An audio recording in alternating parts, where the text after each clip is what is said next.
The idea of, renting versus owning. Is there a difference, and what are the pros and cons and the benefits of each? And so we're going to go ahead and get into that now. As it says there, the hidden secrets to home ownership. And is there a difference between renting versus owning? So what Jeff's going to do is he's going to pull up some facts that I think I want to go over with you a little bit, just to give you an idea about what's really going on with this issue. And probably the most important thing, and I've talked about this before, I know there's still a lot of folks who think home prices are too high, mortgage rates are too high, and they're still on the sidelines because they're waiting, really hoping that home prices are going to fall, or rates going to fall to a level that they're going to be more comfortable getting into home ownership. But as they do that, we've talked about this before, they're, I think, overlooking the opportunity for wealth creation.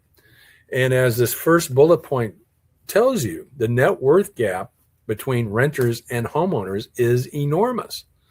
The Federal Reserve studies this issue every couple of years. That's part of their mandate. And as you can see here, for a median homeowner net worth, it's $392,000 versus a renter, 10 grand. Of course, this is dated a little bit to 2022, but I would argue this hasn't changed much at all.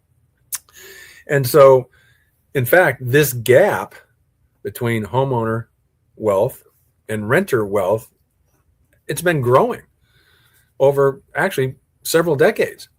And of course, again, the Urban Institute also points out to the same 390,000 or so level of wealth creation by homeowners versus the renters that are out there.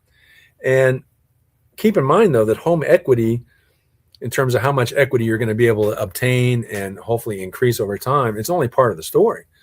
It's the engine, as the bullet point indicates.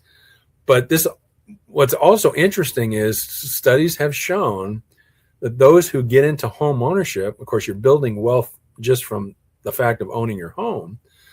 But those people will tend to build wealth with other assets too. In other words, the homeowners out there, they've invested in a home. So they need lodging, they need housing, but they've chosen to invest in an asset, a home, to provide a roof over their head. And that is an asset that they are enjoying wealth creation from ownership.